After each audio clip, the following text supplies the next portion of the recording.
Oiê, Estúdios Brownie no ar. Agora com mais um episódio para você. Hoje temos um convidado especial que a gente vai ter que controlar um pouquinho aqui o Ian. Então, se prepare para o que vem. Aguardem. Aguardem. Mas antes vamos falar do nosso patrocinador, a Banlec, uma plataforma incrível para você vender suas fotos com uma taxa super acessível de 9%, onde tem um time, um suporte para você para vender as fotos no final de semana, inclusive. Então você pode criar seu site lá e colocar todas as suas fotos à venda. É muito incrível a plataforma e todo o processo. Eles também incentivam o fotógrafo para estudar, inclusive os nossos vídeos estão presentes lá na plataforma. Você tem treinamento, você consegue acessar as pessoas que colocaram as suas fotos no carrinho e fazer um contato com elas direto pelo WhatsApp para poder finalizar essa venda. Então é uma plataforma que vai facilitar a sua vida e que com certeza vai te dar mais dinheiro, mais tempo para fotografar. Então é isso. Segue a galera lá da Banlec. O QR Code está aí, né, Aninha? Na tela. A Banlec é incrível. Realmente é uma ferramenta poderosíssima hoje. Se você não está usando, está perdendo tempo. É verdade. A Aninha tem vendido as fotos dela lá. É verdade. Eu ainda não comecei. Ele está perdendo dinheiro. Tô perdendo, tô falando aqui. É isso aí. Então vamos para o nosso convidado. Ai, meu Deus. Nunca pensei que fosse fazer ele aqui. E olha que a gente já tentou, tá? E foi difícil, mas conseguimos. Estamos o real. Aqui. O real, conseguimos melhor, né? Porque eu tinha tentado fake. E aí não o outro finge ser o Jorge Tadeu, um ator. Esse Exatamente. É o Jorge Tadeu. Eu já falei, agora isso. Apresenta aí, Aninha. Estamos aqui com o Renato Neto, Isso. o verdadeiro Jorge Tadeu. Vocês vão entender. A referência, né? O Ian já falou máxima várias vezes do Ian. aqui. Exatamente. Que ele tem 2 ídolos, né? O pai dele e o Jorge Tadeu, então estamos e a Ana aqui. Campbell, eu tenho 3. Agora fui promovida, gente. Então estamos aqui com o Renato. Renato, obrigada por aceitar nosso convite. Obrigado, Renato. Pra caramba. Então, só para esclarecer, galera, o Renato é fotógrafo. A gente fez uma brincadeira aqui. Exatamente. Vocês vão entender durante o episódio. Quem acompanha já entendeu. Ele era o responsável pelo cover, né, pelas fotografias que eram apresentadas pelo Jorge Tadeu na novela, que fazia um papel de um fotógrafo. Não é isso? Fábio Júnior fazia o fotógrafo Jorge Tadeu em... Agora fugiu. Novela. Pedra sobre Pedra. Não, Pedra sobre Pedra. Pedra sobre Pedra. Pedra sobre Pedra. Pedra sobre Pedra. E as fotos que eram apresentadas, o portfólio do Jorge Tadeu, quem criava, nosso ilustríssimo convidado, e vai contar essas histórias maravilhosas aqui. E muitas outras novelas e muitas outras coisas. Vamos lá, Aninha. Segue o baile com as perguntas básicas. Então, Renato, conta pra gente um pouquinho da história de como que você começou na fotografia até você chegar na foto do Jorge Tadeu e virar um ícone pro Gostei disso.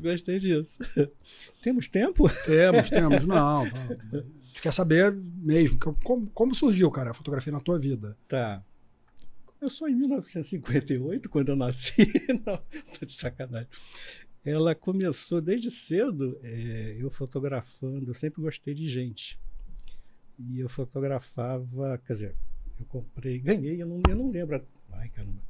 Eu não lembro até hoje como é que uma Olympus Trip foi parar na minha mão. Você lembra disso? Você conhece a Olympus Trip? Sim, a câmera sim. Como ela foi parar na sua mão, eu sei também. Porra. E aí eu comecei a fotografar vizinho, amigo, família e tal. E foi assim que começou. Você tinha quantos anos? Olha, eu não era nem gente ainda, eu era criança, eu lembro disso. E aí uma vez, depois que eu comecei, que as coisas começaram a dar certo e a família começou a ver as fotos e o resultado das fotos, um dos tios chegou para mim e falou: olha, eu acho que você tem jeito para o negócio, eu vou te deixar uma coisa aqui que o seu avô guardava, que eram essas relíquias aqui. 2 câmeras. Você chegou a fotografar com elas? Cheguei, tem inclusive um causozinho muito legal com essa câmera aqui. E aí ele deixou comigo e aí eu parti para fotografar com a Olympus Trip e com essa câmera aqui. E eu tinha em casa, aonde eu morava, eu tinha em casa um banheirinho que eu montava e desmontava para revelar. muito cheiro de fixador e essas coisas todas, né? Eu estou sentindo até agora esse cheirinho. É muito também. Maneiro, muito maneiro. Mas eu não tenho saudade. Quer dizer, é uma saudade, mas ao mesmo tempo já passou, não quero fazer isso mais não. Mas, enfim, eu acho que foi por aí, quando eu era criança, pequenininho, então. Criança ainda. É. E esqueci a outra pergunta. Não, a outra pergunta era... Eu fiz como você chegou, você começou aí, essa foi sua primeira câmera ali, você tinha uma Olympus, teu tio te apresentou os equipamentos do teu avô, e daí para se tornar um profissional, qual foi o caminho que você guiou ali num primeiro momento? Tá, bom, eu acho que demorou um pouquinho, porque eu acho que eu me considerei profissional não 82, porque 82 foi o ano que eu ingressei no estúdio fotográfico, porque até então eu tinha livros e uma revista nacional naquela época, que era Iris Foto, lembra disso? Foto. E eu tinha, assim, pilhas dessa revista, enfim. E aí eu estava trabalhando numa empresa de transporte de valores, e aí na sexta-feira alguém falou alguma coisa que eu não gostava, e aí eu, quer saber, não quero trabalhar mais aqui não. E aí pedi demissão. Aí, não, mas por que você vai? Enfim, saí, não voltei mais. Pedi demissão, tudo certinho e tal. E aí no final de semana eu, caramba, tô sem emprego, como é que eu vou fazer? Eu tava casado, tô sem emprego, como é que eu vou fazer? E aí no anúncio de jornal tinha assistente de fotografia, de estúdio fotográfico de publicidade. Eu, cara, eu acho que vai ser por aí. Não tenho emprego, vai ter que ser por aí. Então eu acho que é a hora de misturar tudo. Conversei com o fotógrafo, que é meu amigo até hoje. Fiquei lá durante 8 anos. Quem era? Paulo Arthur. Grande figura, adoro Paulo Arthur. Foi uma pessoa que me ensinou assim tudo o que eu sei até hoje. E eu comento com ele de vez em quando que eu ficava meio zangadinho com ele, porque às vezes ele me deixava fazendo a foto e ia fazer um monte de coisa fora. Porra, mas eu preparei a foto, fiz o Polaroid.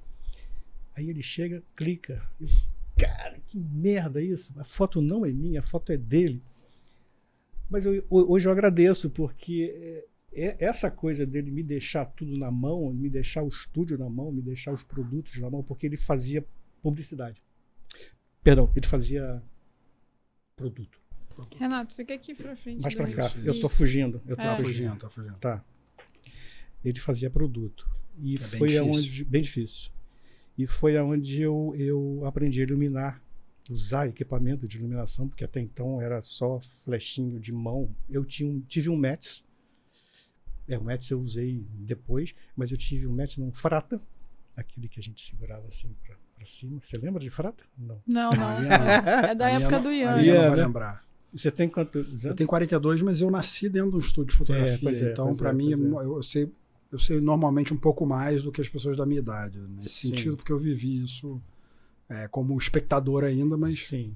Igual você, quando criança, já tinha uma câmera na mão, e já estava dentro do laboratório, e conheço os equipamentos mais antigos, porque também ouvi meu pai falar e tal.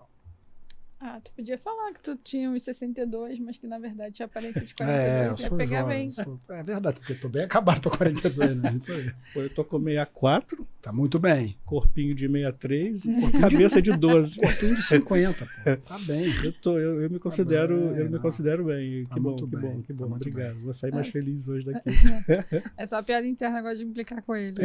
Eu vou vender a câmera dela para você já. Tá vendo assim? Ela tá vendendo uma câmera, vocês sabem, né? Ele anuncia a minha câmera todo dia. Voltando ali você fazia o que o assistente faz e que eu já passei por isso aí, você ficar irritado, evitando me colocar em todas as situações aqui, mas já contando, eu ficava irritado também, sei exatamente o que você está dizendo, mas era pra gente aprender, né? Foi dali que você saiu, foi dali que você se profissionalizou, então.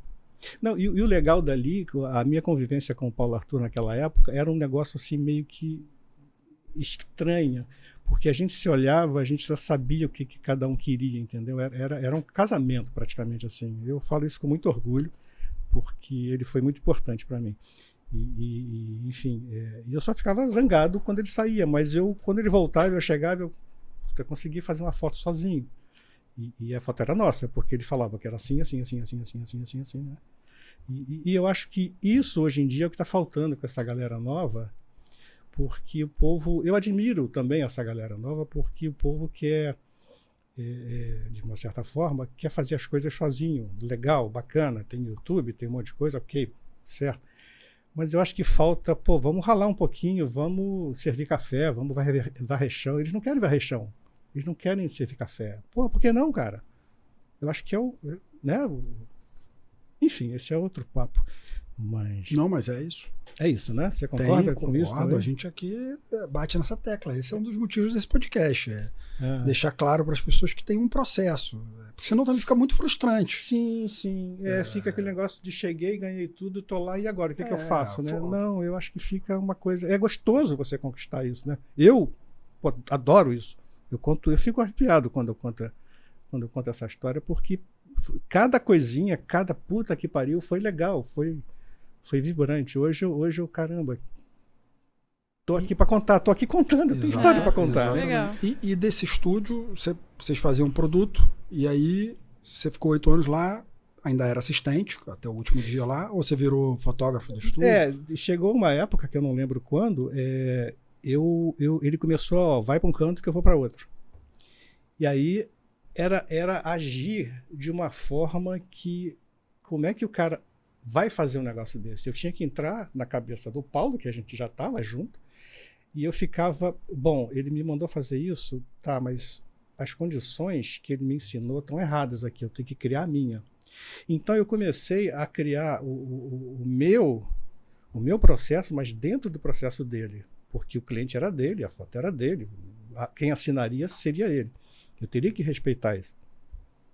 E foi legal também porque esse processo todo, porque quando eu fui para... Pode falar o canal? Pode, tudo pode aqui tudo. é tudo. Pode dar ibope para ele? Pode, todo mundo. Tá tranquilo. Quando eu fui trabalhar para a TV Globo, não para a TV Globo, eu prestava serviço, eu era freelancer. Um amigo em comum, que hoje faleceu, tem coisa de, 2 meses, ele me chamou e falou, cara, eu tenho um cliente na TV Globo, que é o Hans Donner. Aí eu, sim. E eu faço o making off das aberturas dele. Eu não vou poder mais fazer. Você topa? Porque a gente estava ali, ele estava sempre lá no estúdio, e ele via o meu empenho com as coisas todas. E eu acho que ele chegou ali, vou confiar o meu trabalho para esse carinha aqui, né? Porque é chato também você passar uma coisa para alguém e se alguém fazer cagada, né? Uhum. E eu quando indico assim, eu fico muito receoso para quem eu indico, porque se foi bem, ok, ninguém vem me dar parabéns, mas se for mal, se a pessoa que eu indiquei for mal, é certo que vão me cobrir na porrada. E aí, bom, tá, topo, mas como é que eu faço? Então eu passei uma tarde com o Pedrão, Pedrão é o nome dele, passei uma tarde com ele e ele me explicando o que ele faz, como é que faz, como é que ele... O que ele fazia, o que ele pegava, o que ele captava, o que ele tinha que fazer, quem que ele deveria fotografar mais, o que ele deveria fotografar mais. Isso aí é importante por causa do que eu falei ainda há pouco, do estudo que a gente tem que fazer de cada trabalho do cliente. Não é só chegar e... não. Por isso que eu sempre me dei bem e fiquei 25 anos na TV Globo, trabalhando para... Porque a TV Globo todo mundo fala o que fala da TV Globo, mas uma salinha dessa... eu trabalhei muito para produção de arte dentro da TV Globo. Então, para pessoa que quer entender mais ou menos, a produção de arte de uma produção de novela, de um programa, de um filme, isso aqui, digamos que seja um cenário. Então, de acordo com o personagem que é o Ian, a Ana e eu, ela vai botar aqui, vamos montar o estúdio. Então a produção bota uma TV, bota um microfone, bota um negocinho aqui e tal. Então, fatalmente, uma câmera que eles vão colocar aqui em cima dessa mesa seria minha, porque eles iam alugar o meu equipamento para colocar na mesa, ou de outro fotógrafo, enfim. E aí eu comecei a trabalhar... Não, mas eu tô me adiantando. Vamos contar do Hans primeiro. Desculpa. E aí eu fui com o Pedrão e ele me ensinou, me mostrou praticamente tudo que eu tinha que fazer, ou que eu deveria. E aí, lógico, na hora eu teria que sentir o que estava acontecendo. E, bom, o cara me ensinou isso, mas não dá para fazer isso, eu vou fazer isso. E aí a gente vai começando a ficar espertinho e botando as manguinhas de fora, né? E aí eu fiquei com o Hans um grande tempo fazendo making off, ou seja, o pessoal ia fazer a abertura da novela, gravar a abertura da novela.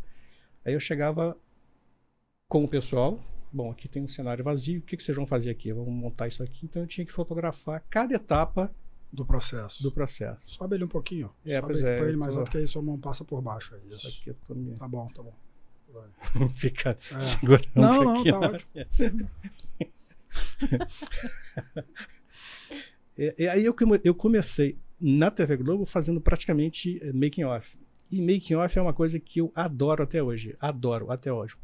Eu cheguei aqui, vocês estavam conversando, eu já ia começar a pegar o celular para fotografar e pegar vocês fazendo e tal. E é uma coisa que ficou no sangue até hoje.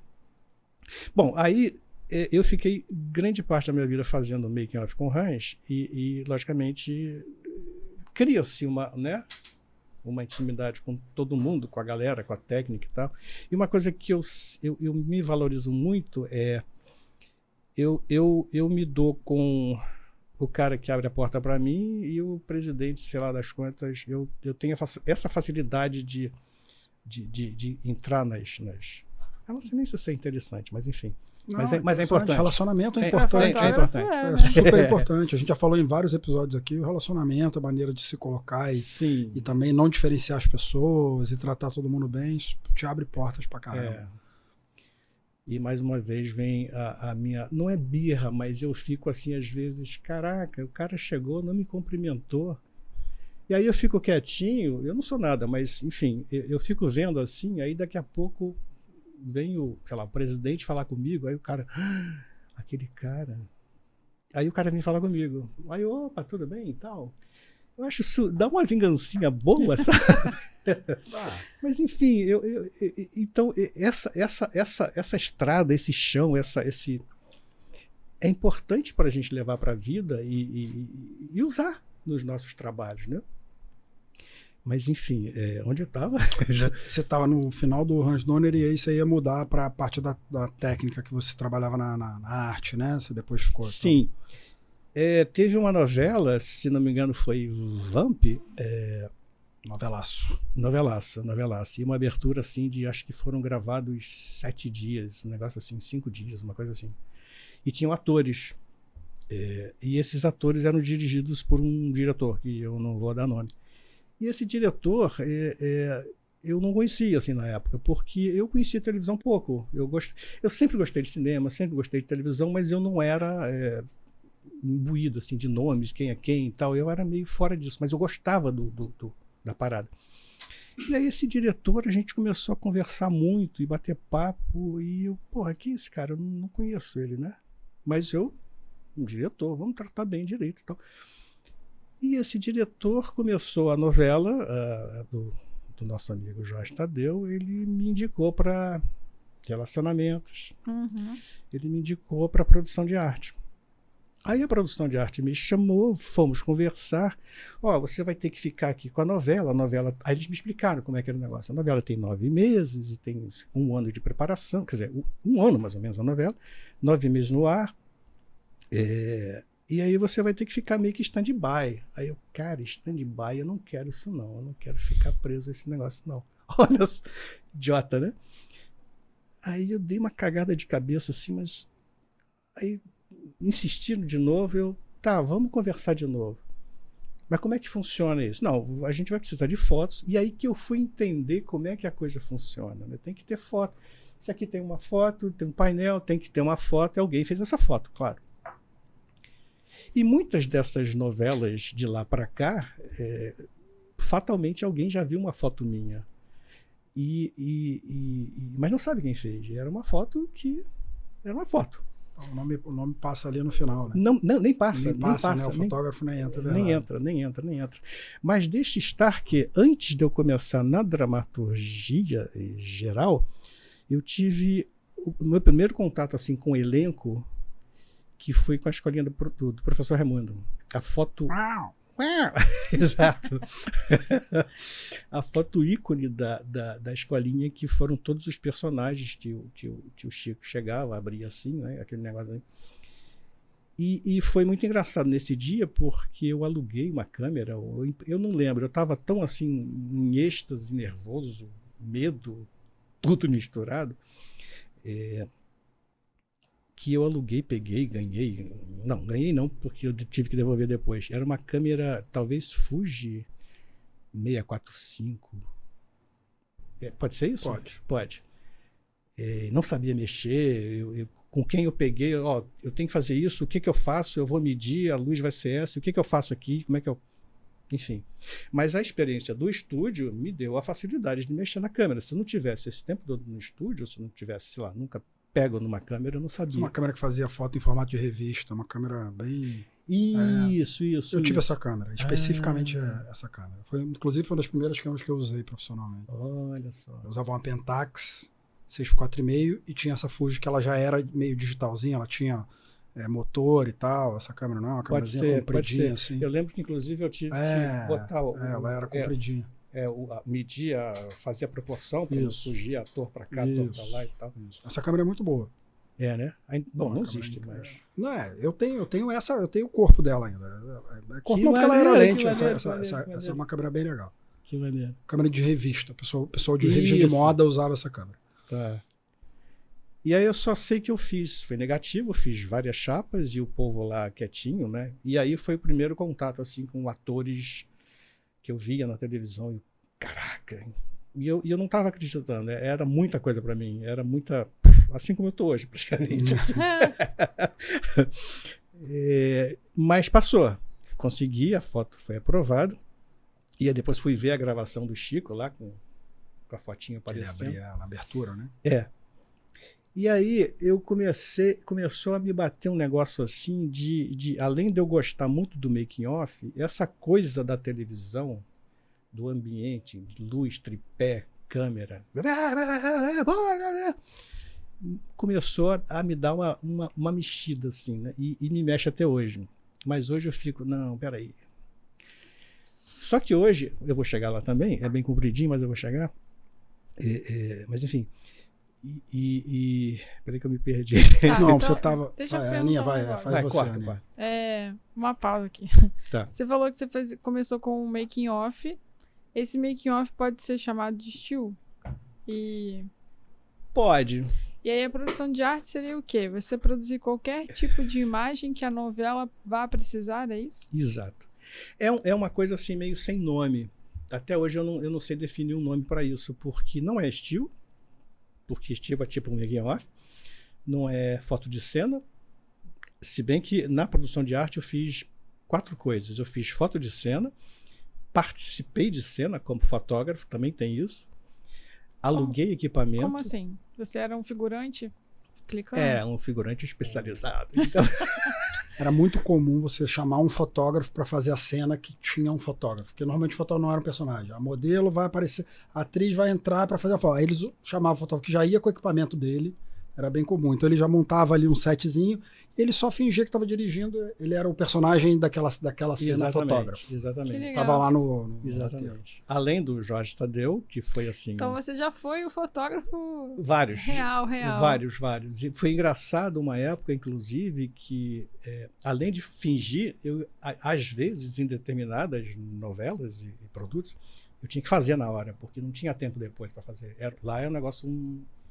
E a foto, quando me marcavam para fazer foto, eles não marcavam no roteiro, porque quando tem a cena tal, e a foto é que se vire aí, o tempo que der, você se entra aí e faz. E não tinha isso. Então, às vezes, eu tinha que estar na cena para fazer a foto que era preciso para a cena. Uma porrada. Alguém brigou, entrou na cena, pum, caiu. Pô, não vamos fazer esse negócio só para fazer uma foto. Então me colocavam na cena, a cena acontecia e eu tinha que me virar para conseguir a foto. Imagina isso. Muito legal. Tem alguma novela que tu lembra, assim? Eu teria que pensar, mas ver na listinha talvez, mas... Pô, a lista dele é gigante. Uma lista de novelas. A minha lista é gigante. Eu fiz gigante aqui, de novelas. eu tinha isso anotado no meu outro site. Vou procurar no Globoplay. Enquanto você está procurando, acho que eu vou tentar explicar o que a Aninha está dizendo, que a arte, esse tipo de foto faz parte da cenografia. Então é cenário e próprios. Se tem um quadro, que aí faz parte do cenário, se não é uma foto que está passando na mão próprio, uma revista. Não, uma revista, porque hoje em dia é muito fácil para a gente com a internet criar isso tudo. Você vai lá, baixa, compra. Sim. Mas nessa época você tinha que produzir a arte da novela, produzia todas as imagens que iam aparecer na novela. Então, se tinha uma revista, eles contratavam um fotógrafo que ia fazer as fotos daquela revista, aquela revista era impressa, como se fosse uma revista real. Exatamente. Tipo, essa cena que você falou da briga é uma foto que foi por capa do jornal. Tipo isso. Eu tô lembrando aqui de uma novela que eu não lembro o nome agora, mas foi com o... Não vou lembrar o nome dele agora Daí também. que eu vou ficar com esse papel pra mim. Tá bom. Senão ele vai ficar preso nesse papel. Não é melhor não. E era uma briga em que uma atriz... Que o ator principal, quer dizer, não era o principal, era do setor, ele era o principal. Da cena. E aí ele era pintor. E aí ele estava numa exposição que alguém tinha bancado para ele, alguma coisa assim, e uma invejosa não, uma ciumenta entrou e rasgou o quadro. Você não vai parar, vamos rasgar o quadro para o cara fazer a foto. Não. Vamos fazer a cena e foda-se a foto, e a foto tem que estar no jornal da cena, na cena seguinte para gravar, né? E aí eu tava lá no meio e a dona entrou e aquelas coisas de novela e tal, e rasga o quadro. E aí o mais legal disso tudo é que eu tinha que ter noção da onde estavam as câmeras, porque eu tinha que pegar a minha versão de fotógrafo, jornalista e tal, mas eu não podia botar a cabeça na câmera, tampando câmera, eu tinha que saber onde é que está outra câmera para o flash não... Cara, a TV Globo, eu vou dizer, foi uma escola que me deu muita coisa. Eu só tenho a agradecer também a TV Globo, porque eu aprendi, além do Paulo, que eu aprendi a iluminar, na TV Globo eu me aprendi a me virar. Porque voltando para a novela, a primeira novela lá do Jorge Tadeu, a primeira vez que eu tive que fotografar uma atriz famosa, que deixa quieto o nome, era numa cachoeira, no Horto, ela seminua, lógico, não podia aparecer, tinha que ter todo um esquema e tal. Mas no sol de meio-dia. Cacete, sol de meio-dia, como é que eu vou fazer isso? E aí eu, lógico, já tinha levei rebatedor e tal, dei uma coberturazinha. Você tinha assistente para te ajudar? Eu comecei a ter... no começo eu ia sozinho. Depois eu tive vários assistentes. E alguns não aguentavam, porque era muita piração. E quem faz televisão e quem está nessa área dificilmente... se não gostar muito do que faz, não vinga. Quando eu comecei, eu acho que foi nessa novela também, eu tive uma foto que já é um caos, estou adiantando, que já é um caos. Quando comecei, eu fui só com uma malinha, a minha bolsinha de fotógrafo, flash, câmera, e ia lá. O que tem para fazer? Ali e tal, porque não tinha tempo, então não tinha como levar nada. Nunca tem. E continua não tendo. Continua não tendo, exatamente. Só que hoje a gente tem flashes, não sei o quê, celulares, e você se vira melhor. E aí eu lembro que nesse dia, eu acho que também foi marcante para mim, que me fez mudar o meu posicionamento, porque quando me chamaram para fazer a novela, eu não tinha ideia de preço. Cara, não sei. O que vocês me sugerem? Aí, fulano de tal que fazia pra gente, que foi um fotógrafo conhecido, da antiga, ele cobrava tanto. era 50 alguma coisa, eu não lembro naquela época. 50. Era 50. Eu, tá bom, 50. Porra, 50 tá brabo. Vira até aqui de táxi, não sei o quê. Tá puxado. Vou ficar isso até os 9 meses, vai ser brabo. Mas vamos lá. Eu fui.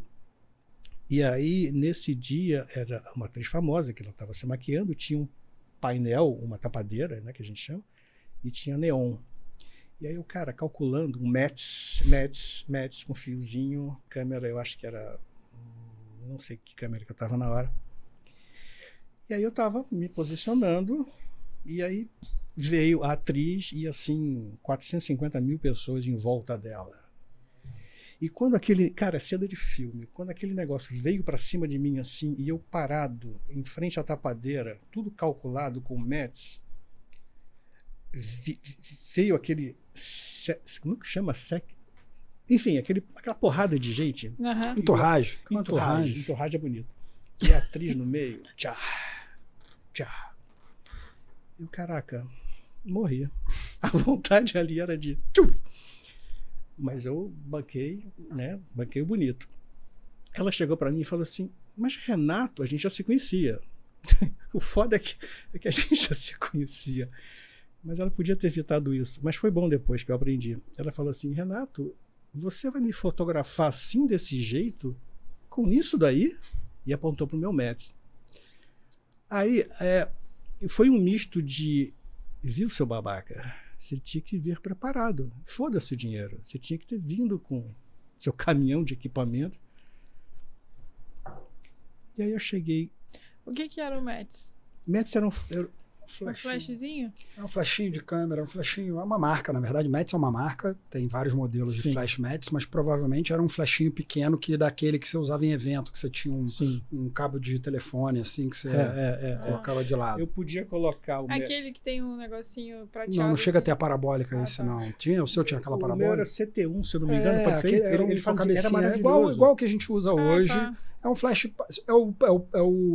a METS é a principal, eu já falei aqui também, uma das principais marcas de flash, são flash de altíssima qualidade, então não era um flash ruim o que ele estava usando, mas era um flashinho xereta de evento. A mulher chegou na Globo, é isso? Estou falando besteira? Não, tá e ela falou, pô, cadê parabólica aqui para me fotografar? Ela é a estrela da novela. Não, se eu chego na época com esse METS num tripézinho com uma sombrinha, ok. Mas não, o METS na mão e eu fazendo assim, né? Tava sem a sombrinha. A minha mão ficou, tipo... Tava achou pouco pra ela. Né? Aí eu... Não, mas aí foi legal que eu falei, cara, é 50? É pouco? Mas, porra, faz o negócio direito. Não importa. É teu nome que tá em jogo. Meu nome que tá em jogo. Faz o direito. Então, porque esse tipo de trabalho, o nosso tipo de trabalho, a prestação de serviço em geral, ela não é uma coisa assim, tipo, é tanto, toma tanto, é tanto, toma tanto. Você quer um Fusca, compra um Fusca, você quer um BMW. Não é assim. É teu nome. Então, você tem... Eu não sei como é que o pessoal pensa hoje, mas... eu quero uma foto, toma tanto. Sei lá, mas... Tem de tudo. Tem de tudo, né? Tem de tudo, inclusive é uma das discussões aqui do podcast. Tem de tudo. Por isso a gente chama você para contar. Conta como você fez, porque é importante saber. Isso aí é para a galera saber.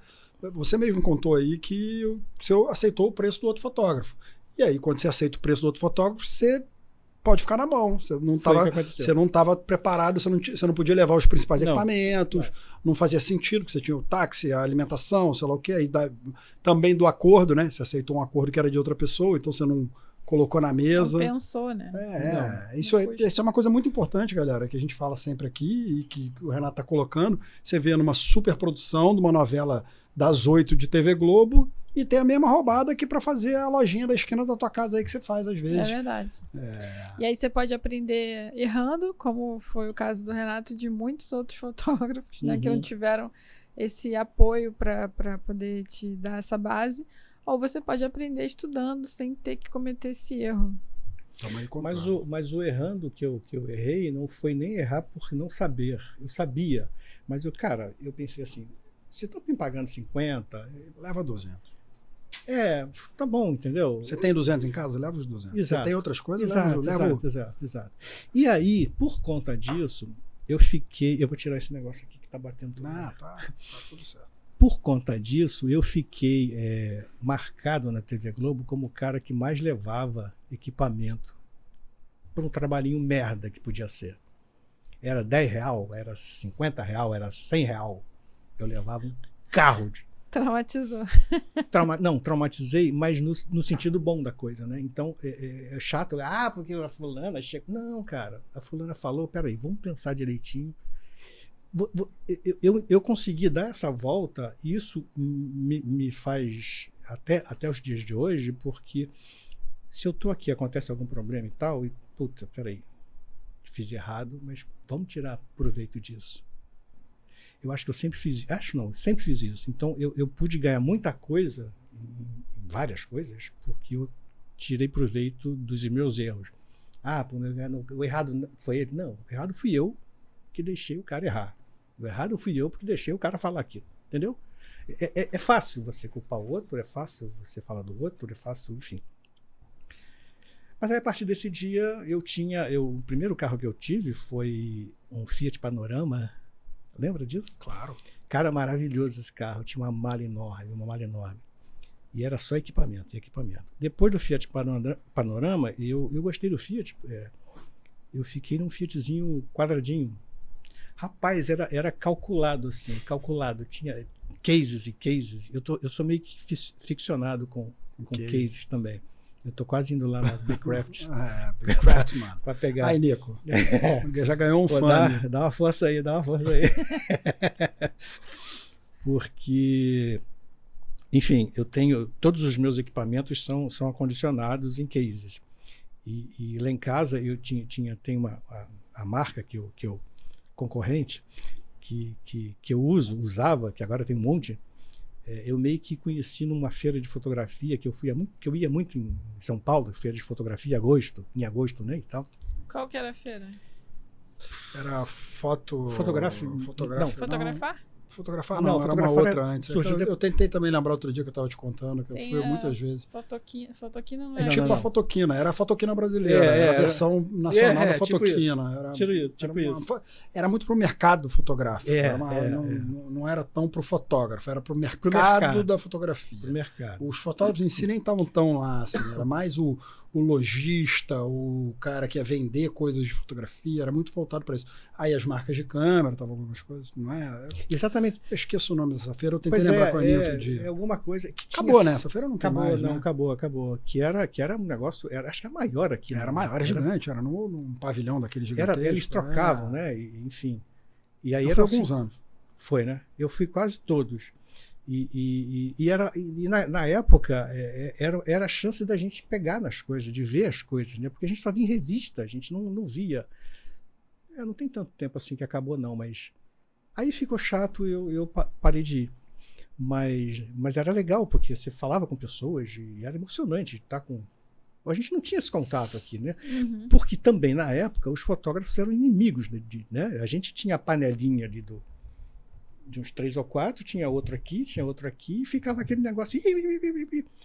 Hoje não, hoje a coisa meio que democratizou um pouquinho. Isso que a gente está fazendo aqui era inconcebível nos anos 80, você contar como você fazia, contar o preço, contar qual é a lente que você tem, porque como é que você fez, isso era um segredo de Estado. Era. 7 chaves.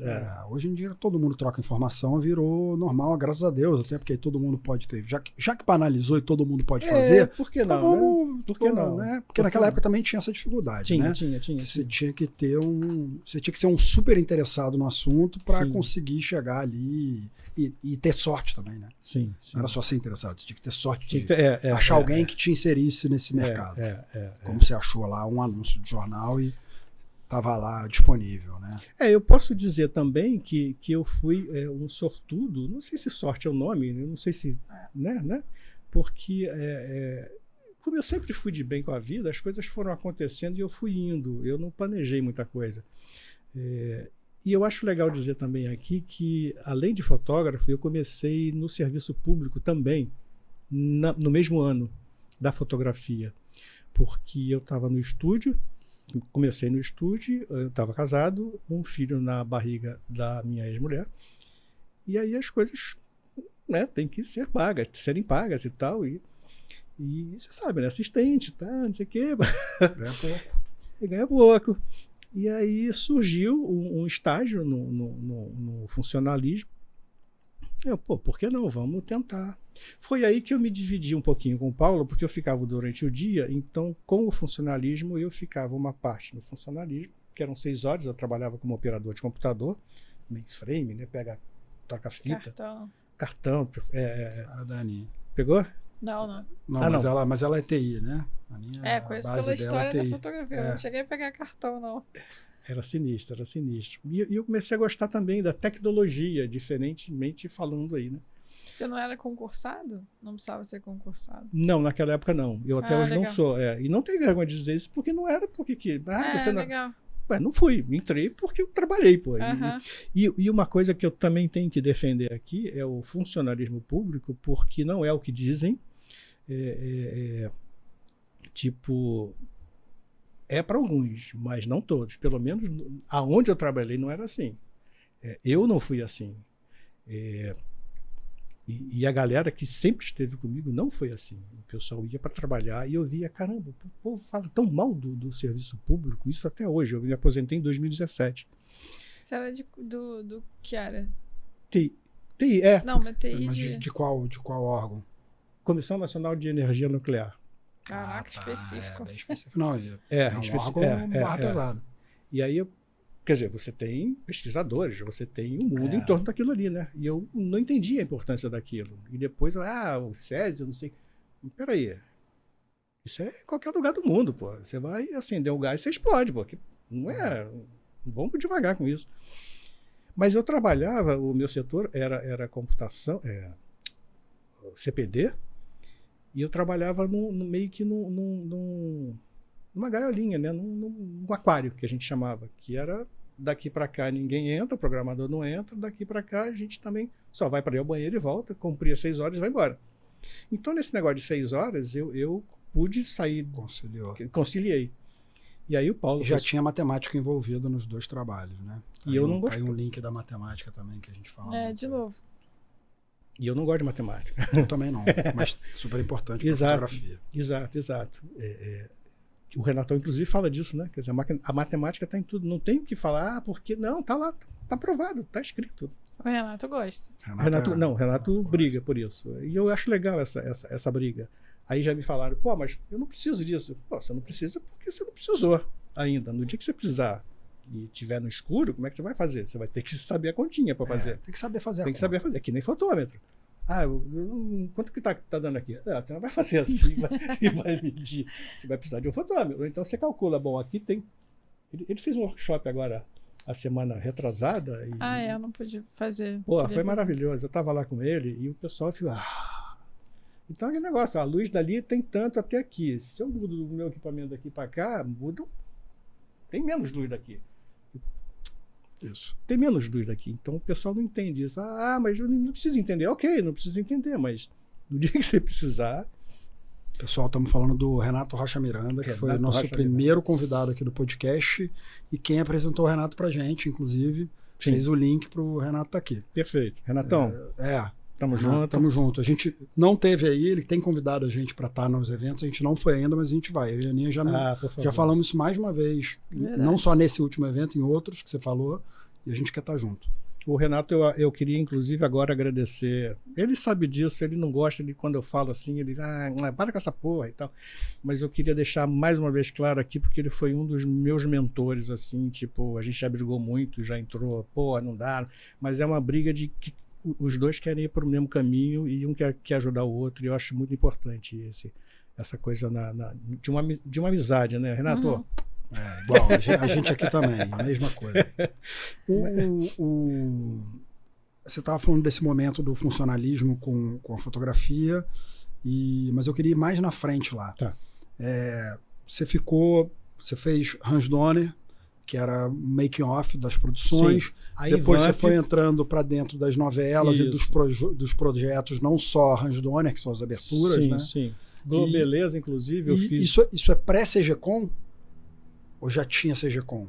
Era CGCOM. Já existia CGCOM nessa época. Exato. Então você trabalhava para CGCOM, na verdade. O nome era Videographics, né? E lá só fiz amigos. Aliás, eu sou meio suspeito para falar, porque tudo canto que eu vou, eu faço ou colega ou amigo. E você saiu da Globo que ano? Eu saí da Globo em 2012 e não saí. Saí porque eu pedi para sair por causa da depressão. É um link legal aí pra gente falar.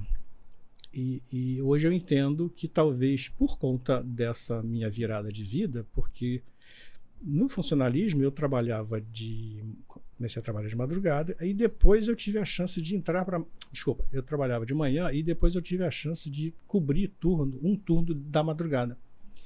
Eu não queria fazer, todos os outros operadores fizeram, eu não queria fazer. E aí eu vi que, cara, esse negócio de cobrir madrugada, eu tenho mais tempo durante o dia. Aí, mas dormir pra quê, né? Não precisa dormir, o cara é jovem e tal, vamos aproveitar a vida enquanto tá, né? E aí fui para madrugada. E aí eu saí da área praticamente do range e fui para dramaturgia, que me ocupava praticamente o dia inteiro. E o legal na TV Globo, na área da dramaturgia, era que quando eu ia para a TV Globo, no mínimo eu ia fazer um trabalho por dia. Às vezes 2, eu saía de um e ia para outro e tal, mas acabava ali. Na época do filme, eu ia para lá fazer a foto que eu ia fazer, acabava a foto, ia no Barra Shopping, uma loja famosa que tinha lá de fotografia, revelava, fazia os 10x15, voltava para o Projac.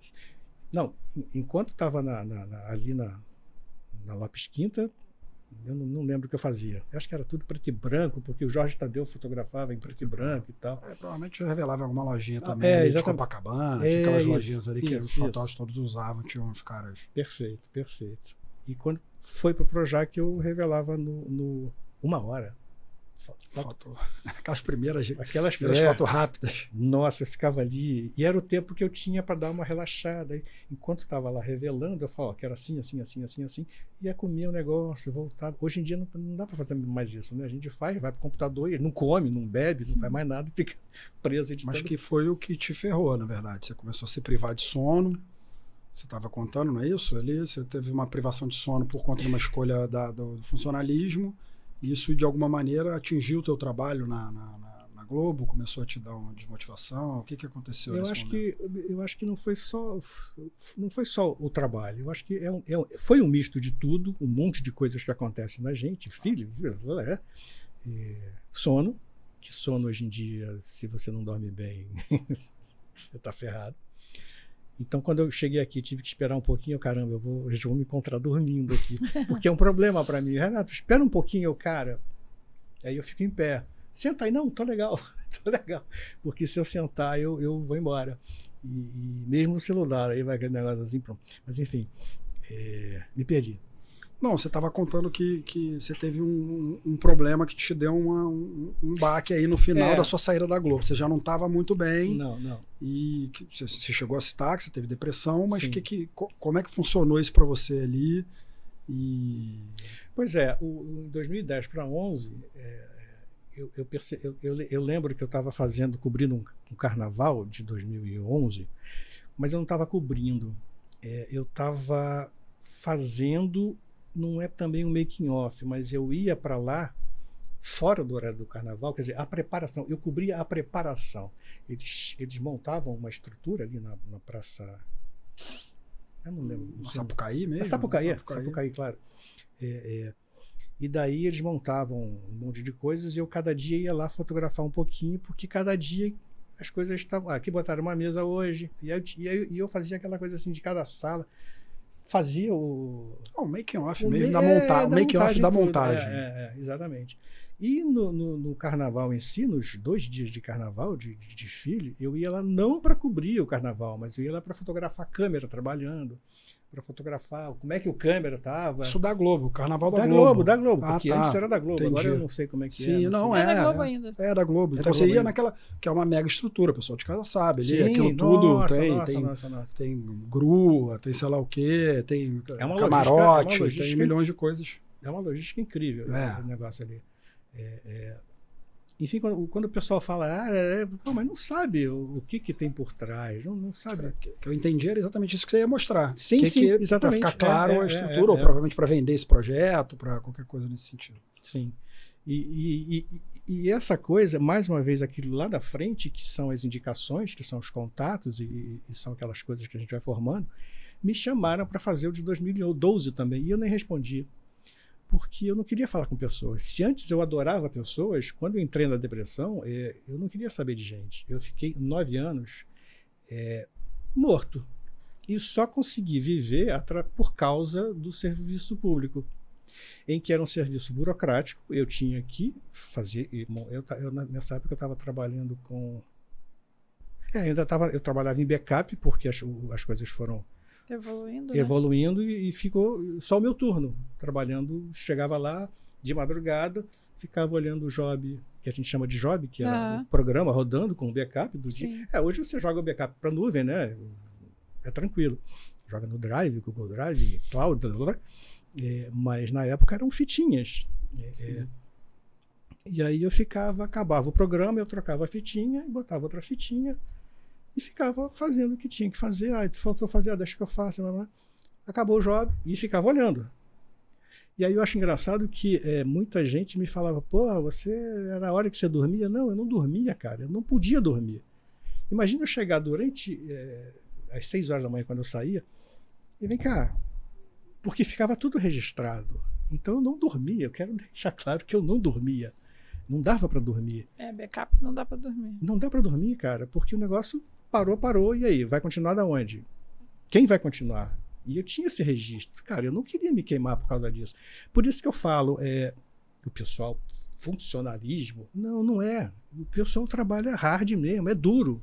É duro, não é fácil, não. Acho que é diferente de cargo indicado. Acho outra história. Acho que é da muito isso aí que o pessoal pensa muito com o cargo político, né? Mas o cara que faz concurso ou que é um profissional que tem ali uma responsabilidade, que não importa se é funcionário público ou não, ele tem que fazer. Sim. O sistema lá, o gov.br não está no ar porque tem alguém lá, senão ele cai, pô. E como você falou, eu não fui concursado, e nem por isso fiz merda, fiz cagada. Eu acho que tem a ver com isso que eu te falei. Acho que as pessoas criticam muito porque tem muito cargo indicado, cargo comissionado, cargo, sei lá, que todo mundo sabe aí, que aí o cara tá ali porque alguém botou ele, porque é para agradar alguma outra pessoa. E aí acho que se queima no funcionalismo todo, se queima. Mas bom você falar, acho importante. Né? Porque uma coisa interessante também se eu chego aqui, a indicação, se eu chego aqui através do Renato, e se eu faço uma merda aqui, você vai chegar, Renato, tu me mandou um cara, teu xará, tu me quebrou aqui, cara, você me destruiu aqui meu esquema todo, não vou poder... Então, eu acho que é uma responsabilidade muito grande que a gente tem no nosso trabalho, todo, né, de fazer, indicar, e, o cara me indicou, vou ter que fazer direito. E as pessoas estão nem aí, vamos. Uma pergunta, você hoje em dia fala, você está falando aqui, você fala abertamente e virou uma bandeira. Você hoje em dia fala da depressão. Até deixar claro que eu falei isso para você antes, eu também já sofri de depressão. Legal. E é cíclica, né? É uma pena. Não, legal eu falar também, e é importante. E no meu caso, cíclica, e não num período como você está contando o teu. Então, eu a cada tanto tempo tende. Então, eu tenho que estar atento e já nos gatilhos, né? A gente está falando do sono, que foi um gatilho para você, a privação do sono e tal. Mas hoje você fala disso. Você tem um canal na internet. É legal. Fala do teu canal, fala disso. Qual o nome do seu canal? O canal é Videofotista Envelhecente. Videofotista. Vende foto, vende vídeo, vende foto e envelhecente porque eu estou numa fase meio que passando para o outro lado. Todos nós. Todos nós. E é onde a gente vai chegar. Porque também o canal. E esse canal eu comecei antes eu comecei com um podcast, que na época não era tão falado quanto hoje. Eu vou até conversar com o nosso amigo ali para ver como é que para entrevistar as pessoas aqui. Betamax. Pegar um orçamento é muito boa. Você vai adorar, depois não vai querer sair. Exato. Esse aqui é o problema. E aí eu comecei com um podcast, porque eu não queria mostrar a cara, eu ainda estava com vergonha, mas eu tinha necessidade de botar esse negócio para fora. E aí foi, mais uma vez, o Renatão que, cara, você deve fazer isso, porque vamos mostrar, cara. E ele tem TDAH, né? Então, TDAH. enfim, o vídeo dele no meu canal foi o maior sucesso também e tal. Eu assisti, é bem legal. Que a gente gravou e tal. Peraí que eu me perdi, peraí. Você estava contando do teu canal, e ele começou com um podcast, depois você virou... Eu vi, quando a Aninha falou de você, ela me mandou um vídeo, eu vi um vídeo, na verdade, você falando para a câmera sobre o problema e fazendo umas piadas e rindo da situação toda de uma maneira leve e tal. Isso. Mas é importante falar disso, né? Assim...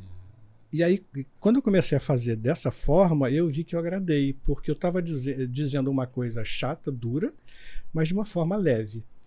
Mas aí eu fiquei, cara, eu não vou conseguir me sustentar só falando sobre isso. Porque eu quis falar de fotografia, vídeo, depressão e velhice. E aí, até um certo tempo. E os primeiros vídeos do canal foram explicando por que eu iria falar sobre fotografia. Bom, porque eu sou fotógrafo, vídeo, porque eu também faço vídeo. Depressão, porque eu tive depressão. E velhice, porque eu estou ficando velho. Eu achei interessante. E o velho também, durante a depressão, era uma das coisas que eu não queria ver de forma alguma na rua quando saía para ir trabalhar. Porque era uma coisa que eu ficava... era uma coisa, é horrível falar isso, mas era uma coisa que eu ficava olhando e eu não conseguia olhar e eu olhava para baixo. Porque você sabe como é que essa parada é muito ruim. Muito ruim. E muito comum, galera. Estamos aqui numa mesa de 3, 2 sofrem disso. Então, se você sofre de depressão, procure ajuda, procure o canal do Renato, que é importante você lidar com isso de frente. Sim, de frente. Senão você não sai desse buraco. Não. Sozinho não sai. Como é que você tratou isso? Você procurou uma ajuda... Eu tive... No princípio foi meio que difícil, porque eu não sabia o que eu tinha. Eu sabia que eu tinha alguma coisa esquisita. Foi no carnaval... Desse carnaval que você contou. A preparação, porque eu tinha que determinar, não tinha hora para ir, mas você tem que ir lá o dia hoje, né? Eu ia, mas eu não quero ir hoje. E não era assim. Todas as vezes que eu ia para a TV Globo, eu ia, amarradão. Não tão amarradão para ir no Projac, 2 horas para ir, 2 horas para voltar. Isso mas logo ali. Tô brincando. Você ia animado com o teu trabalho, você gostava do teu trabalho. Cara, eu amava o meu trabalho. Eu posso dizer que eu sempre... Cara, a fotografia eu tenho... Eu vi várias tatuagens aí. Fotografia, vídeo, e os dois estão juntos. Enfim, foi por isso que eu falo que foi uma coisa que me... eu estou embolando as coisas, desculpa. Não tem problema. Não, eu perguntei como é que você fez para tratar disso. Como você descobriu. Tem alguma ajuda, um psicólogo? Sim, eu tenho um psiquiatra até hoje que cuidou de mim, que cuida de mim há 9 anos. Que a gente, quer dizer, e o psiquiatra, o psicólogo é o cara que chega e conversa 45 minutos, 50 minutos, 1 hora com você e fala, se pergunta, ele responde, às vezes não e tal. O psiquiatra é mais assim, você pergunta, ele faz uma outra pergunta, e eu brinco muito com ele, brinco muito com ele com relação a isso, porque antes eu ficava puto, mas por que eu estou sentindo isso? Ele falou, mas por que você acha que você está sentindo isso? Meu Deus do céu, não vai me explicar o que eu estou sentindo. Isso também foi bom, aquela coisa de olhar o outro lado, porque a gente começa a pensar, a repensar, e essa parada é o autoconhecimento. Você tem que se conhecer para... Eu já me conhecia, mas agora eu estou me conhecendo muito mais. Uhum. Acontece qualquer coisa, eu fico, tem alguma coisinha errada, vamos dar a volta por cima. É mais ou menos isso. Mas eu acho que eu estou tem que ter uma atenção constante, porque tem sinais aí. E se você está se tratando e ciente deles, com ajuda, você consegue começar a identificar eles com mais antecedência e você consegue se preparar. Exato. Não quer dizer que você não vá se deprimir ou se chatear ou se frustrar, mas você consegue estar ciente de que pode entrar num processo... No retorno. E o tratamento foi justamente isso. Eu tenho ele há 9 anos, tomo meus remedinhos, não posso deixar de tomar. E aí já me perguntaram, mas você não quer desmamar? Cara, deixa quieto. Se está dando certo, não mexe, porque vamos levar daí que é isso mesmo. Então, se está dando certo, vamos mudar isso? Não, deixa quieto. Por quê? Mas não, deixa quieto. E tem um amigo também, um psicólogo, que é inclusive parceiro do canal, o Felipe, que é amigo de família, e ele faz vários vídeos também no canal, e a gente conversa sobre várias coisas, e tem mais 2 psicólogas também, que estão se chegando e estão quase parceirando também comigo, porque abraçaram a causa. E o legal desse canal é que antes eu comecei a falar de mim e as pessoas começaram a me provocar, não, a me procurar. Cara, e eu comecei a ver que o clubinho é bem grande. Você pode ter certeza. Não sabia que você... Não, a gente não dá para ver. Não tá escrito na testa de ninguém. Não tá. E vou te dizer, eu tenho a impressão de que é muito mais gente do que muita gente não sabe que tem. Então, assim, por isso eu falei abertamente aqui. Primeiro porque para você ter uma identificação, óbvio, e eu sei que não é fácil você se expor e falar, no seu caso já é mais fácil porque você já está fazendo isso, mas para quem está em casa, e acho que é muito comum entre os fotógrafos e os artistas, ou pensantes, ou pessoas que estão ali de alguma maneira, e a fotografia é uma profissão muito frustrante muitas vezes, então se você tem uma tendência a se deprimir, é provável que você como fotógrafo possa cair nesse buraco. Então achei importante a gente falar, porque é uma constante nesse mercado. Pessoas que se deprimem ou que param de trabalhar como você durante muito tempo e voltam. É muito comum. Assim. Eu vivi isso desde criança, aí a gente já falou aqui e tal. Vi milhões de pessoas, mas vi muitas pessoas que fotografaram e pararam e claramente hoje entendendo eram pessoas que estavam deprimidas. Ou porque se frustraram por causa da grana.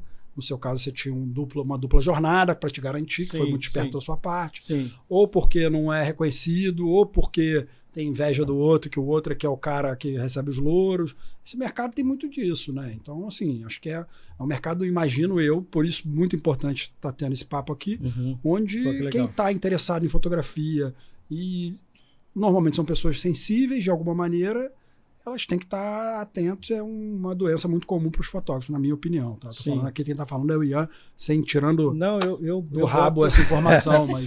eu coloco... À toa que vários fotógrafos falam que possuem altos e baixos nas suas carreiras, né? Isso. Seus momentos de crise para trabalhar, isso tudo. Você falou duas coisas aqui que eu quero ressaltar, que é o pensante. Pensante, eu quando estava buscando o que é isso que me deixa para baixo, perdão, eu sempre fui quietinho. Hoje eu estou mais extravasado. Hoje eu estou... Você viu como eu cheguei aqui, né? Numa outra época oi, tudo bem? Tal. Hoje eu caguei, eu meto o pé e... Mas era o Vantoê, né? Era o Vantoê. E a primeira vez que a gente se fala, a gente já se cruzou lá na ABC e tal, mas nunca se falou. Enfim, o ser pensante, o artista em si... ou a pessoa que faz o burocrático, mas pensa em fazer o burocrático de uma certa forma, eu friso isso porque o burocrático me sustentou e me sustenta hoje, porque eu tenho uma aposentadoria. Eu me aposentei em 2017, como eu falei. E todas as vezes, nos 5 anos, quando eu me afastei de tudo, e acabou aquela parada de eu ter que ir de madrugada, eu tive que passar de dia, porque eu não estava conseguindo sair de casa, dirigir um carro até o meu trabalho, que era 5 minutos de carro. Eu não estava conseguindo sair de casa. Aí eu cheguei para o meu chefe e falei, cara, não está rolando. O que eu faço? E aí eu já sabia o que era e tal. E ele, você vai ter que vir por dia, porque é só você que está nesse turno. E você não vai precisar lá, porque você não vai poder continuar lá, porque a partir da semana que vem a gente vai ter uma máquina para trocar as fitinhas. Aí e agora? O que eu faço? Vamos encarar. Vamos meter o pé na porta de novo. E aí eu passei para trabalhar durante o dia 8 horas e comecei a ver gente aqui na sala, gente do lado, gente na outra sala, gente falando alto. Cara, eu não vou aguentar esse negócio. Como é que eu vou fazer? Aguentei. Foram 5 anos. E como você falou também, foi uma estratégia. Eu botei na cabeça, cara, eu tenho que me aposentar com esse dinheiro. Porque se ele me sustentou durante esse tempo todo que eu tive que abandonar uma coisa que eu amava, eu vou ter que brigar por isso. E, cara, eu fui corajoso, fui brabo, fui guerreiro. E aí tô não posso reclamar da vida que eu tenho hoje. Está difícil também, porque as coisas estão aumentando, o salário não aumentou. Sim. O funcionalismo não é moleza, não estou rico com o funcionalismo, mas ele está me sustentando de uma certa forma. E uma outra coisa que eu ia falar aqui, aí depois disso, você passou por isso, se aposentou e tal, e você teve um retorno para o canal, te ajudou nisso, a falar de fotografia, mas você teve um retorno para a fotografia de alguma maneira. Sim. Você voltou a ser fotógrafo. Sim. E o que você começou a fazer? Você começou a fazer, como é que você se reinseriu nesse mercado? Você está falando de cursos e coisas que você tem feito? Sim, tá? sim, então, sim. Era legal você falar disso também. Tá, legal. Rapidinho, que voltando nesse meio tempo que eu fiquei parado, eu não tinha abandonado a fotografia. Eu só abandonei TV Globo, porque realmente não dava para ir encontrar uma porrada de gente e ter que conversar com gente que eu não podia falar direito.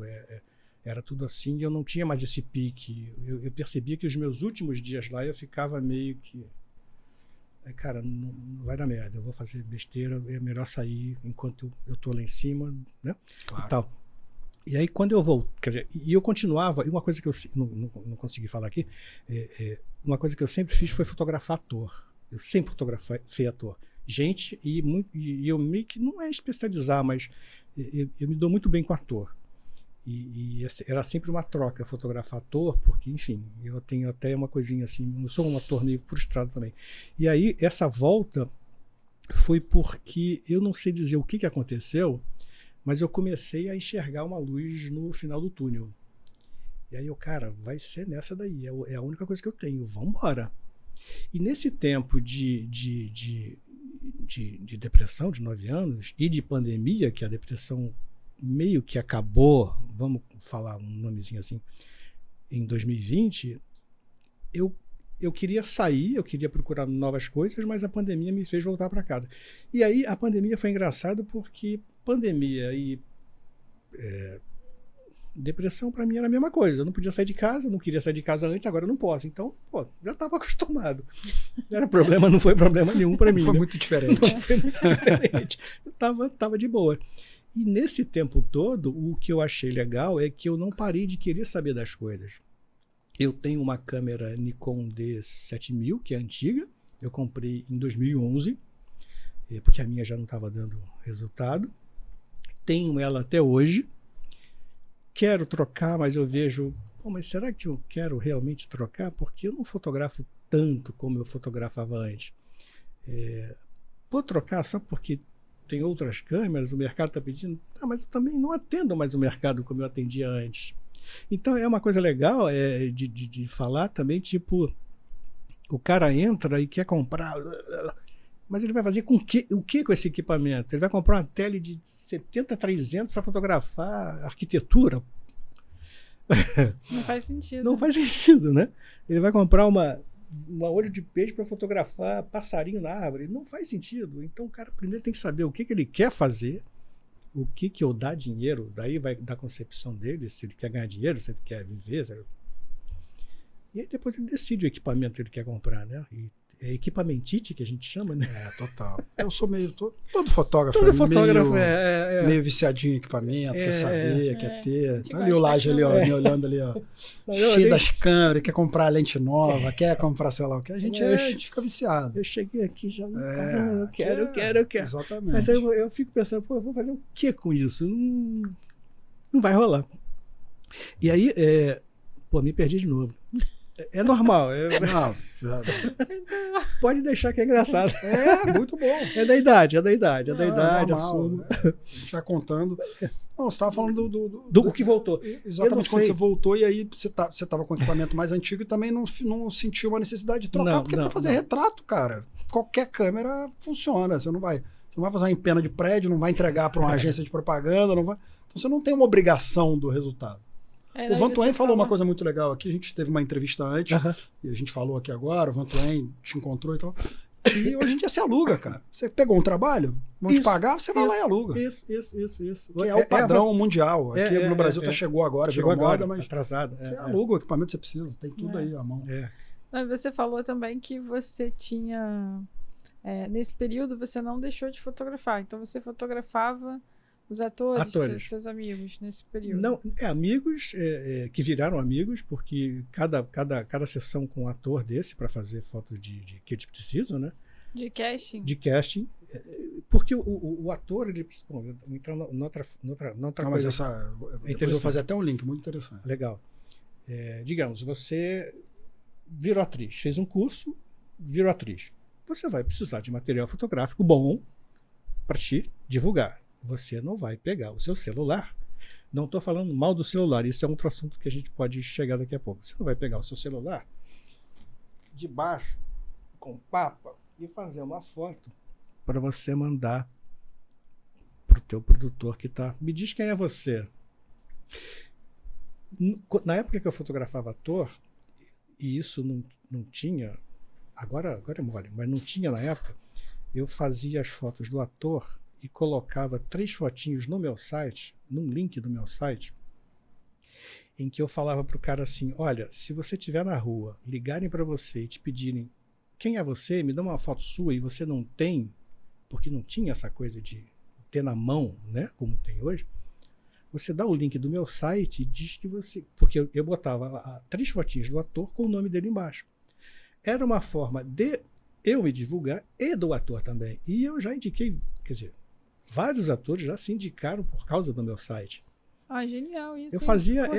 Eu era uma agência de... Ah, você estava levando... na verdade, você tinha um composite digital antes do composite digital, né? E o meu site de hoje, eu continuo no mesmo padrão, eu boto o nome, e todas as pessoas que eu fotografo, e dá até para ver se eu fotografo muito ou não pelo meu site, porque às vezes ele se renova e às vezes ele não se renova, porque toda vez que eu fotografo, eu peço permissão para a pessoa, e é legal para ela e é legal para mim, porque aí você abre o site, cada dia está com a cara diferente. E aí eu vou botando lá a fotinho. Hoje em dia eu boto 2 fotinhas. Antigamente eu botava 3 e ficava um negócio assim comprido, você passava horas, porque eu fotografava muita gente. Foi na época que eu abri um estúdiozinho ali no Largo do Machado, porque eu moro no Flamengo, Catete, naquela redondeza ali. Aqui, né? Estamos aqui. Estamos no Flamengo. No Flamengo, é verdade. E aí naquela época eu fotografava muito, mandava as provinhas, a pessoa escolhia, eu pegava para mim, vou botar lá, tudo bem? Tudo bem.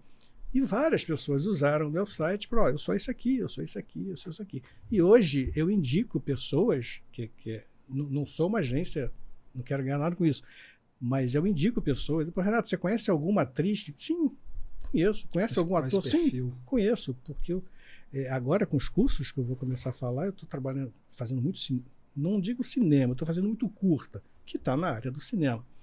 Mas eu estou meio que virando não é uma página também, mas eu estou indo para outro buraco que eu sempre gostei de ir. E não podia ir porque na TV Globo eu ia fazer foto e eu tinha que ver aquilo tudo e eu não podia pegar. Eu só ficava apaixonado de longe. Hoje eu estou pegando, hoje eu estou fazendo, hoje eu estou... Cara, isso eu fazia. Eu vi o pessoal fazer lá atrás. Então hoje, às vezes, o pessoal tem curtas para fazer. Renato, eu estou precisando de uma atriz assim, ó. O que você acha dessa aí? Aí manda um print no meu site, para o cara não ter que ver tudo. Já mando. O que você acha? Já indiquei algumas pessoas assim. Estou pensando em montar um banco de atores para fazer esse tipo de coisa. A gente já falou aqui várias vezes isso. Por um acaso, meu pai, o Aderi Costa, começou fotografando assim, e muitos outros fotógrafos. Então, assim, principalmente é uma coisa que normalmente você tem em qualquer cidade do Brasil, um grupo de teatro, que seja da escola, da faculdade, os caras, os doidões da rua que se juntam para fazer qualquer coisa. Sempre tem alguma coisa meio nesse sentido.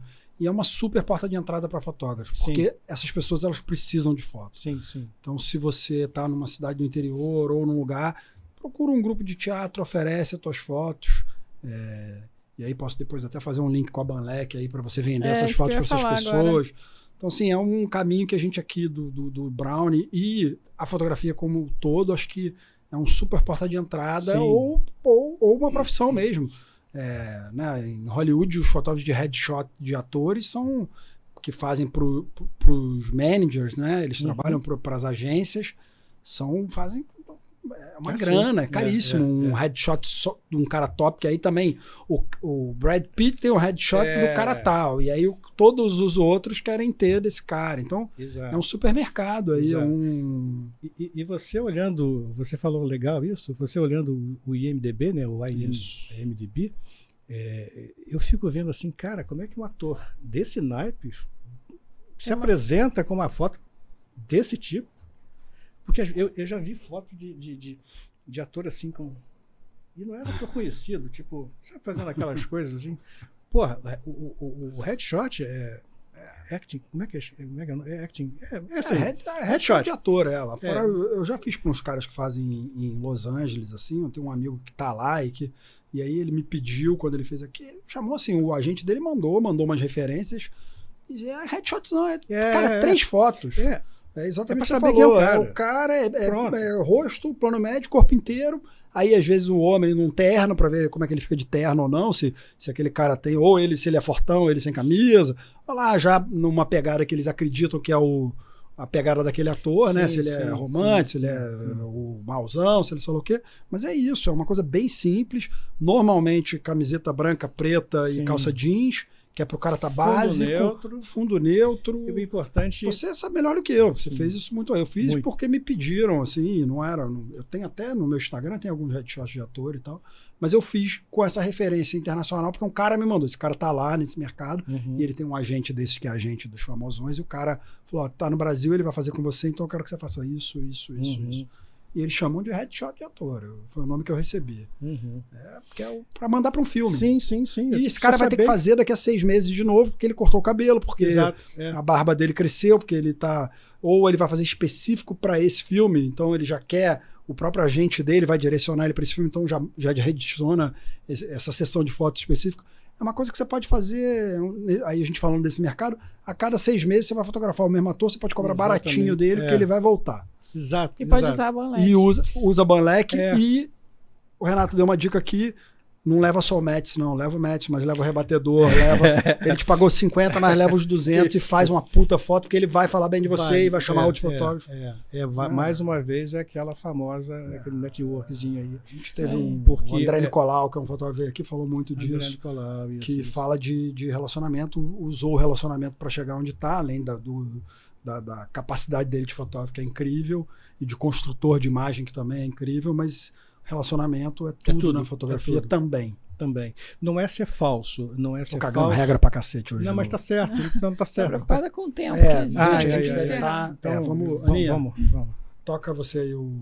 Não, então a gente vai ter que encerrar agora. Vamos marcar outra então, né? Não, temos com certeza outra. Galera, acho que foi uma conversa muito importante aqui hoje, porque a gente falou primeiro do mercado super restrito, que é trabalhar dentro de uma televisão, e depois desse problema que aflige várias pessoas do planeta e alguns fotógrafos também. Então, é muito legal você falar disso abertamente. De novo, o nome do seu canal. Qual é o canal do YouTube? Videofotista Envelhecente. Tudo junto. Videofotista Envelhecente. Tem Instagram também, Videofotista Envelhecente. Tem o meu Instagram. Qual é o seu Instagram e seu site? Meu site é renatoneto.com.br. Simples. Meu Instagram, Renato Neto. Fácil. E o Videofotista Envelhecente, que são separados, são pessoas separadas, mas na verdade é a mesma pessoa. É a mesma pessoa. Não, você fala um tema, faz parte do seu trabalho. Renato, eu queria te agradecer, cara. Primeiro pela coragem de falar disso abertamente, não só aqui, na tua vida, te parabenizar, porque é difícil sair disso, eu também sei disso, estou aqui para te apoio e sei o quanto é duro sair, quando perceber e sair disso. E, cara, obrigado por ter vindo falar com a gente. A gente só tem a agradecer. Agradecer ao nosso Renatão, nosso amigo que fez esse link. Renatão. Queria te agradecer também por apresentar pra gente tudo isso que o Ian comentou, mais o nosso Jorge Tadeu original. Isso aí é verdade, Aninha, esqueceu de falar disso. Eu esqueci. Pois rapaz, Jorge Tadeu ficou Jorge pra Tadeu trás, é o cara. Vocês estão novinhos aí, não sabem. Jorge Tadeu foi o cara. E ele é um pedaço desse cara e tá aqui hoje com a gente. Quem fazia as fotos do Jorge Tadeu sentou aqui hoje com a gente, contou para vocês essa história. E aí eu vou fazer um link agora, como eu estava falando. Se você quer fotografar atores aí na tua cidade ou em algum lugar, a Banlec, que é a nossa patrocinadora, pode te ajudar a vender essas fotos depois. E é uma boa coisa você não cobrar de cara as fotos. Você vai lá, convida aquele ator para fazer um ensaio, depois sobe para a Banlec, cria um álbum privado ou público, caso você combine com essa pessoa. Ele pode escolher as fotos, você pode cobrar um preço até maior do que você cobraria como um ensaio geral. Usa a dica do Renato aí, leva o teu melhor equipamento, gasta um tempo, desenvolve. Mas a Banlec está aí, é uma plataforma para venda das tuas fotos, cobra só 9% em cima disso, tem atendimento 24 horas, todas essas coisas. Também queríamos agradecer aqui ao nosso apoio de mídia, a Foxcast, todos os canais da Fox, do Leal Saldanha, que é um super cara. Se você gosta de fotografia, vá lá, procure. E a revista Portfólio, que fala das celebridades e das coisas todas. Então a gente é celebridade, eu e a Aninha aqui, estamos aqui na frente das câmeras. Renato também, o Laje é um produtor de celebridade, está ali sentado. Luiz, agradecer Portfólio. E agradecer a Betamax. Se você quer fazer um podcast ou produzir um vídeo ou várias coisas, cara, tudo relacionado a lives, vídeos e tudo, você pode procurar a Betamax. Está aqui no Rio de Janeiro, mas eles são uma produtora, então podem te atender. Então aí são nossos parceiros. Todo mundo que a gente recebe aqui fica encantado depois quer conversar com lá. Exatamente. E é isso, galera. Relacionamento, tá vendo? Relacionamento. Tá? Obrigado. Tamo aí. Obrigada, cara. Segue, compartilha, comenta, se inscreve no canal, que é muito importante pra gente. Por favor, por favor. E é no isso, meu galera. também, no meu também. Obrigado, exatamente. Tamo junto, Laje. Isso aí. Tchau. Obrigado, gente.